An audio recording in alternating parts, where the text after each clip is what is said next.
How you doing, guys and gals? It's Doug Wilson from Yellow Hawk Customs Outdoors. Another client offerings video.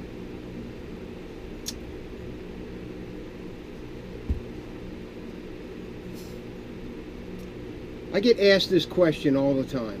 Do I have to send in my knife to have a sheath system made by Yellow Hawk? My recommendation is absolutely.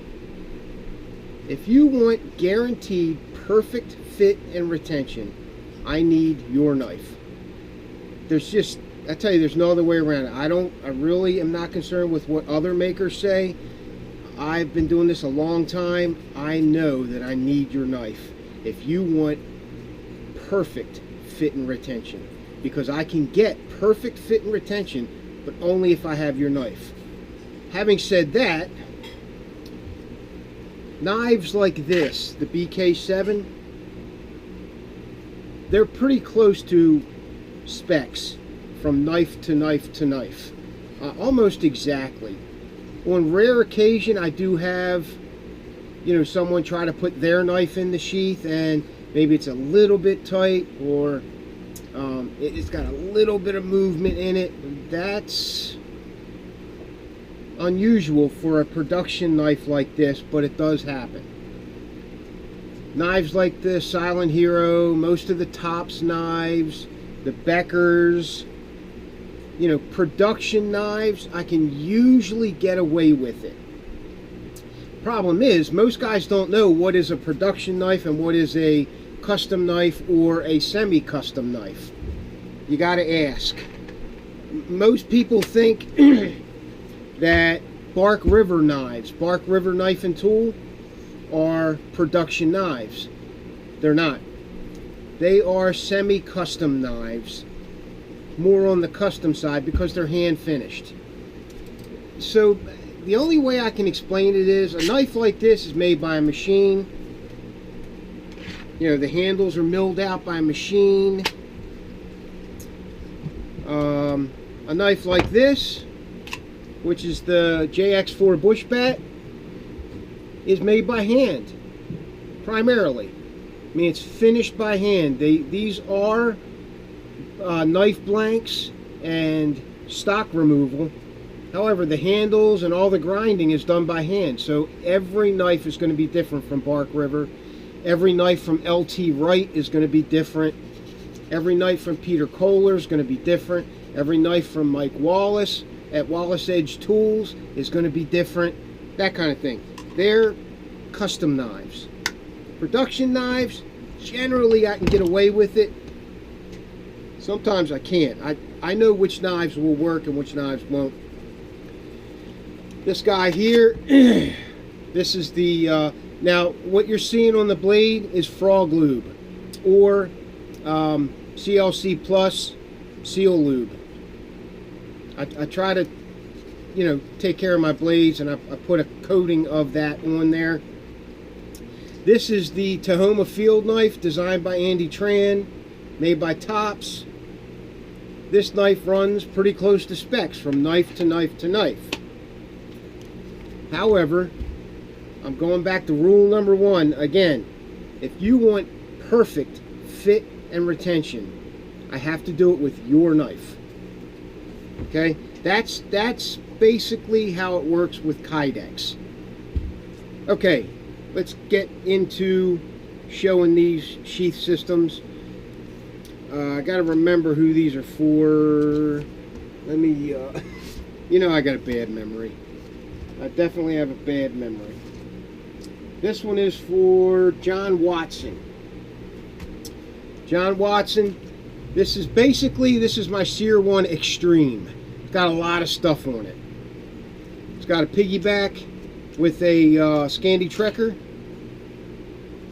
Now these are my knives, but these knives run pretty close to spec from knife to knife to knife, so I'm okay with not having his knives to do these.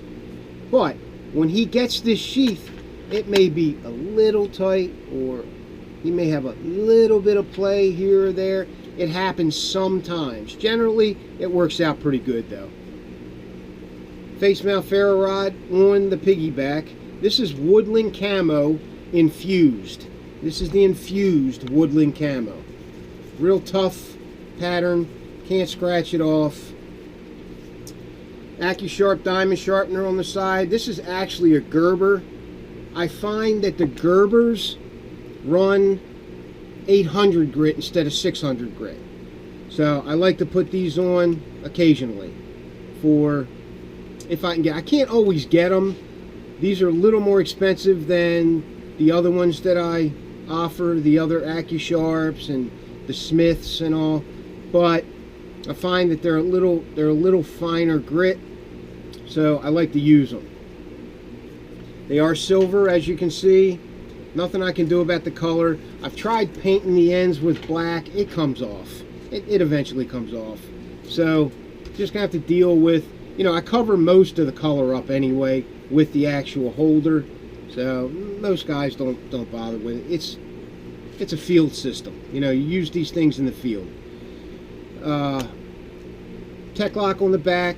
You see I got that Sure Up plate for the diamond hone. This is a solitaire, what is it?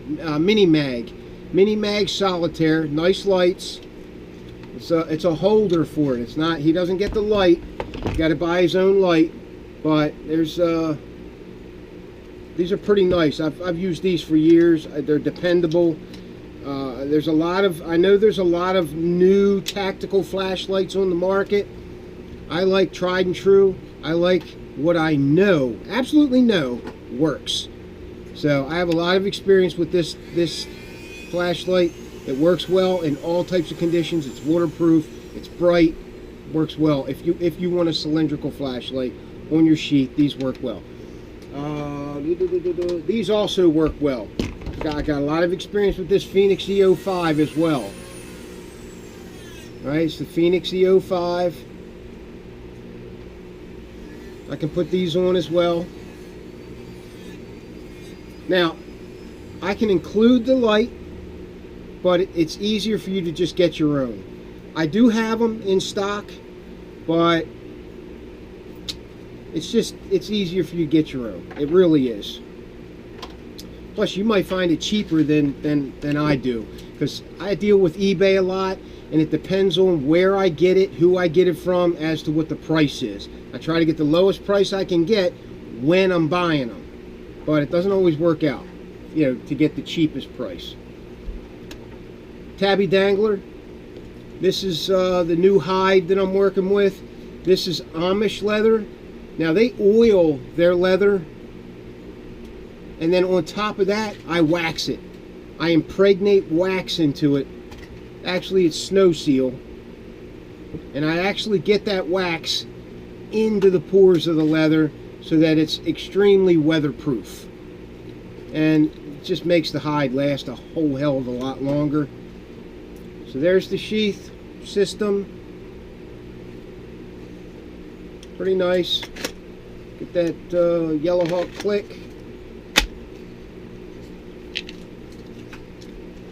The Trekker. Even the Trekker's got its own click.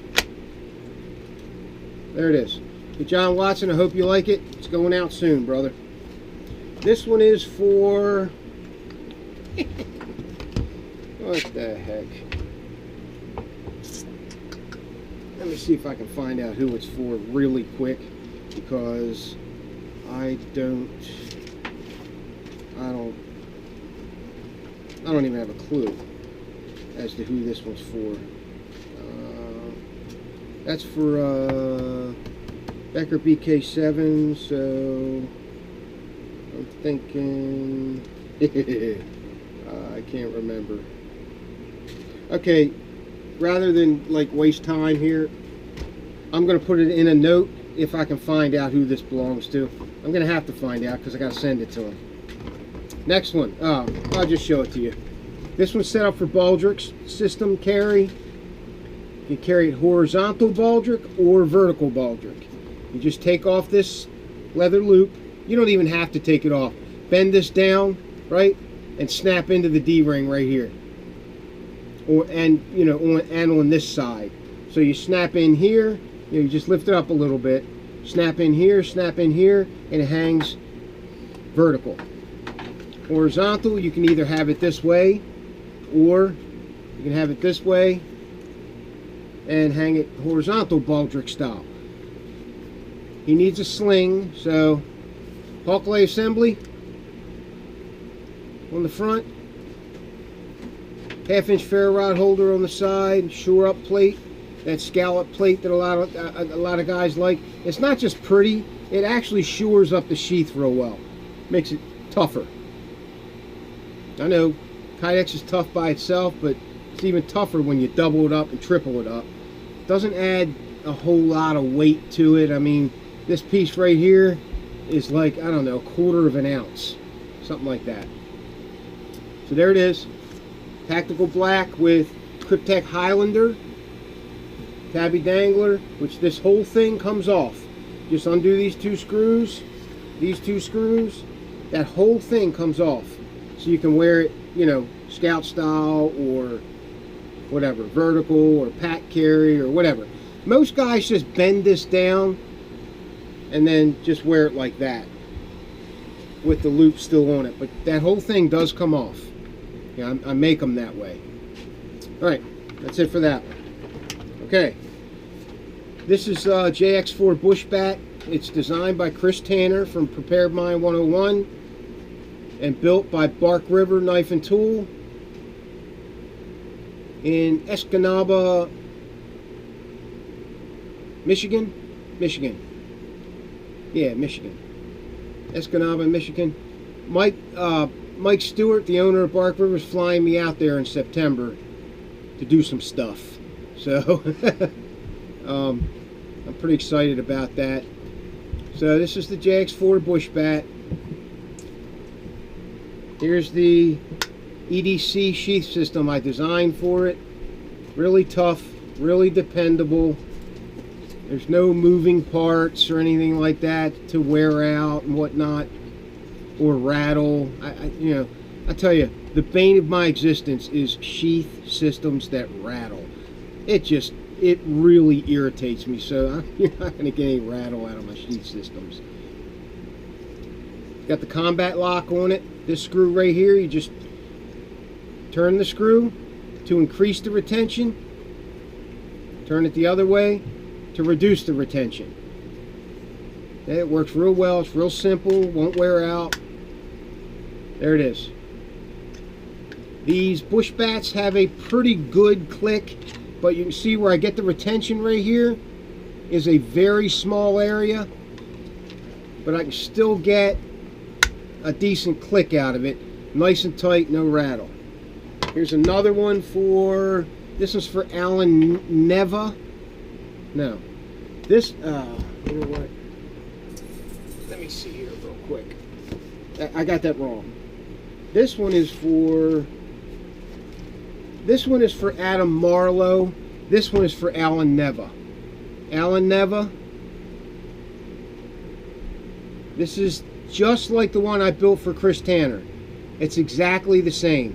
Only I'm telling people about this combat lock because Chris, he didn't even know it was on there when I sent it to him, so he didn't say anything about it in the video. That was my fault. I should have told him it was on there, because that's a pretty neat feature. And this one is for Adam Marlowe, right? Did I say Marlowe? Adam? Yeah, Adam Marlowe. I don't know what the handle scales are called on this. I want to say G10, but I don't think it is. It's that other newer stuff, hematite, or I don't know. I can't remember. Neat looking, blue and white and gray. Frog lube on the blade. A little bit of click there. Shore up plate on the front. This is Kydex Pontus, the plate, and this is Kydex Neptune, the actual main sheath. Okay, the tech lock clips can be taken off of these, and you can turn it vertical If you turn it vertical, you do have to remove the combat lock. Believe me, the retention's still very good, and like you're gonna have that on your pack if you're turning it vertical, I would think. But there's no other way to get that combat lock on there and still be able to turn it vertical, so you're gonna have to take it off, but I make provisions for that. 4 different ways you can configure this sheath on this, this clip on the sheath. 4 different ways. Very versatile. You can carry it just about any way you want to carry it, including middle of the back if you need to. Alright, I don't advocate that style of carry, but some guys like it, so I think it's dangerous. I've known several guys who've stabbed themselves trying to get that thing, trying to find the sheath, you know what I mean? These are for Jack. You remember the guy's name? Oh, come on. I know. Rhett Blue. Rhett Blue. Real quick, because I'm going to have to end this. I'm going to make a separate video for this sheath here. This is leather over Kydex. Brand new system I developed and putting together. And this one's going into a silent auction. I've already got a couple of bids on it. So this, just want to show it real quick, but I'm going to do a separate video on it. Rhett Blue, here you go. Just real quick, I want to show them to you. There's one. Here's your fillet knife. Works real nice. Tabby danglers. This one's got a molly lock clip. The other one's got a tech lock. Okay, there it is. Alright guys, that's it for this video. Let me show this real quick. I may not do another video. Leather over a full Kydex sheath. Full Kydex sheath. This one's for a BK7. Full Kydex sheath. Full grain leather. Wax impregnated. Badass shit. I mean badass. There it is. Alright guys. This is Doug Wilson from Yellow Hawk Customs Outdoors. I'll see you in the next video. Thanks for watching.